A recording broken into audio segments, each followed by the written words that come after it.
এটা Scorpio VLX গাড়ি।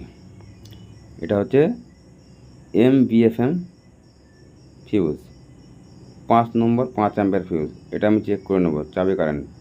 এবারে চলে যাব গাড়ির সামনে, ডাইরেক্ট মেন চেক করব। জ্যাকের অবস্থা খুব খারাপ, দেখি। ওরে বাবা রে, এতে একদম সালপার পুরো নষ্ট হয়ে গেছে। জ্যাকটার অবস্থা খুব খারাপ।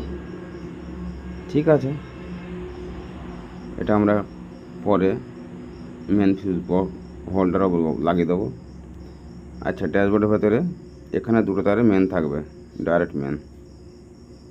একবার টেস্ট ল্যাম্প লাগিয়ে চেক করে নিই।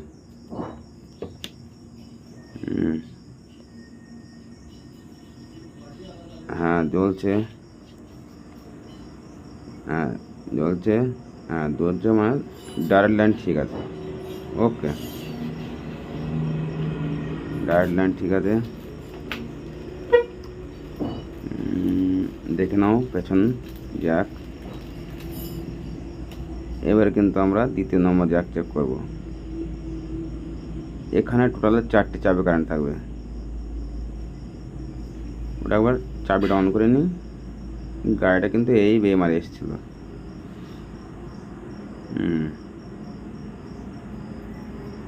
এবারে আমরা চাবি কারেন্টটা চেক করে নেব যে আমার চাবি কারেন্ট ঠিক আছে কিনা। গাড়িটা কিন্তু ওয়ারিংয়ের বেমারি ছিল, ওয়ারিং ঠিক করা হয়েছে। এবার আপনাদের দেখাচ্ছি, যারা হয়তো কাজ নতুন করেন। হ্যাঁ, এখানে 4টে তারে কারেন্ট থাকবে, চাবি কারেন্ট। চাবি অন করার পর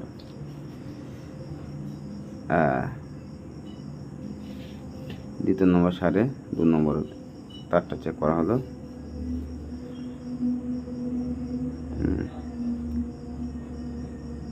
এবার 4 নম্বর সারে 1 নম্বর চেক করা হচ্ছে না, 4 নম্বর সারে এবার চেক করা। হ্যাঁ, 1 2 3, ভালো করে না 3, তাহলে টোটাল আমার 4টি তারে লাইন আছে, মানে জানতে আমার লাইন একদম ওকে। এবার আমার লাগালেই গাড়ির সাকসেস। ওকে।